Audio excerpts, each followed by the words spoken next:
Alright, what's up guys? Today we're going to be talking about this. Of course, everybody knows just by looking at it, it's a Scalarworks product, but this you haven't seen before. This is the new Scalarworks LEAP 11 for the Holosun AEMS. Let's jump into this. Alright, so let's look at what we get in the box with this thing. Nice little box. Tiny little thing, really. Starts off with their warranty and manual info. Who cares?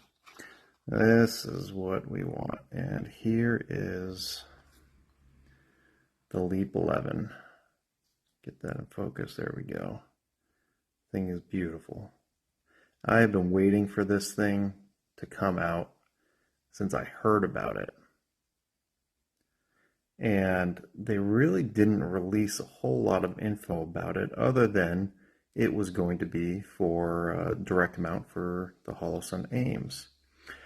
Now this is a 193 mount.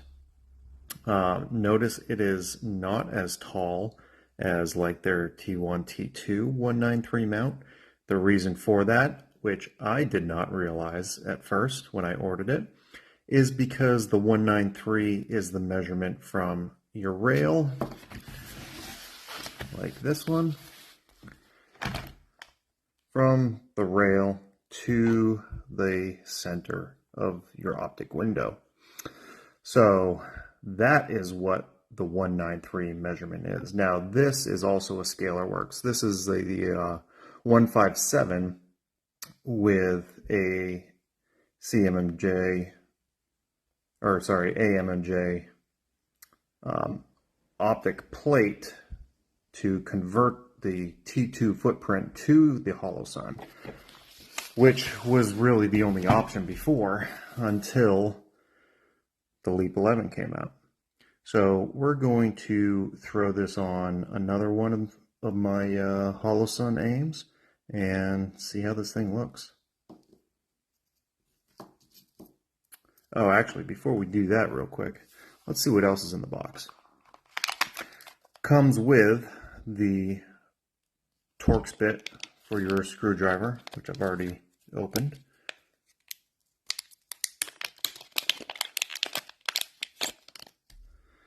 Which is kind of nice.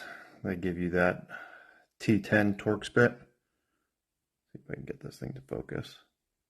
Of course not. Anyways, it's a Torx bit.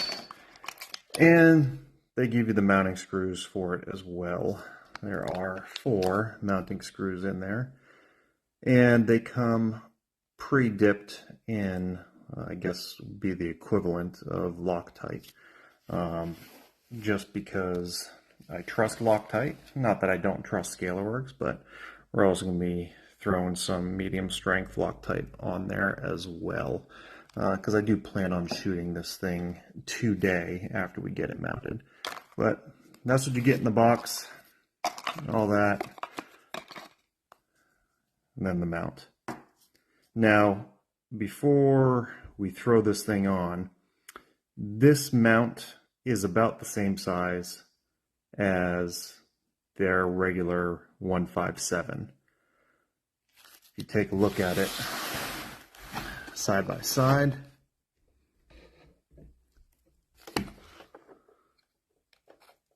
it's going to be about that same size. Hard to do that here, but here we go. Let's do this. There we go. So about the same size. See if I can get a better camera angle here. There we go. Pretty close, a tad bit taller. So it is actually going to be a little bit lower than what I have on there now. So with that adapter plate from AMMJ, it puts it at like a 226 center height. And now it's going to go down to a 193. But we're going to remedy that and make that a little bit higher, and I'll show you how we're going to do that here in a second. So something I wanted to show you guys here real quick. So once we get the Holosun AEMS off of the standard mount that it comes with, you can see kind of the footprint, how unique that is to Holosun.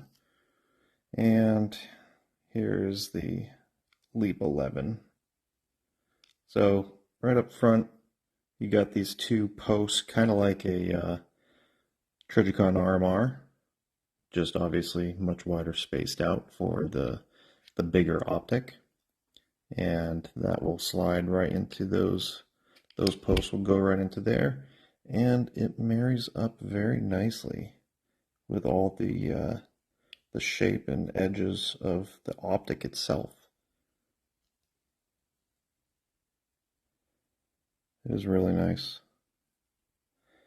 Scalarworks did a really great job with making sure it follows the contour of the optic body itself. Alright guys, I gotta show you something that's going on with this. As I'm putting this together, it is not fitting very well. Not like I thought it was going to. So I've got the back side all the way flushed out, and see how there's that space on the top right there? Look at that space in between the body of the optic and the mount.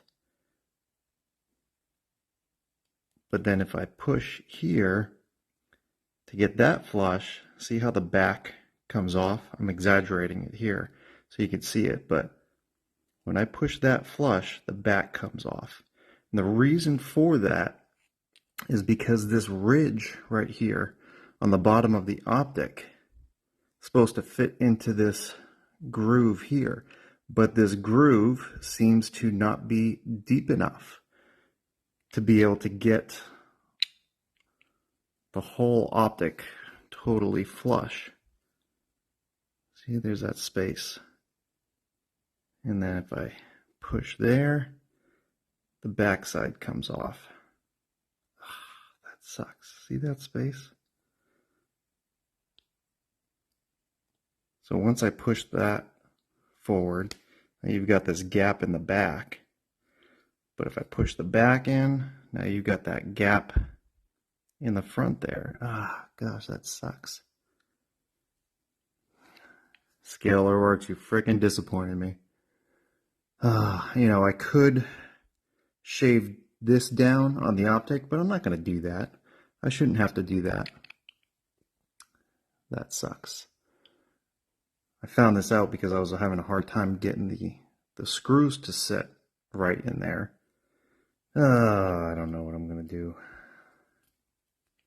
Maybe I'll just send it back to Scalarworks and tell them what the issue is. I don't know yet. And because of this ridge, I just noticed there's also all this side-to-side play. Because it's just teetering on that ridge. Instead of just sitting flush like it should, it teeters. I'm freaking pissed. This sucks. See, when I put the factory mount back on, perfectly flush, no wiggles, no spaces. Try to put this LEAP 11 on, and there's that gap. Look at that freaking gap. And then all of this teetering, because this groove is not big enough for that ridge. That does not fit properly. That sucks. Well, this was a big disappointment. I did not expect that to be an issue from Scalarworks because their products are awesome. Absolutely love this mount, even though it needed an adapter plate. still fit flush, beautifully fine. This is making me upset. I am going to package this back up, send this to Scalarworks, and tell them what the issue is. Maybe they'll watch this video and they can see for themselves. And I will get back to you, hopefully with a part 2, with a happy ending to this, to see what Scalarworks does to remedy this. Anyways, guys, thanks for tuning in. We will get back to you on the Scalarworks LEAP 11, and hopefully it can come to a good resolution. See you guys.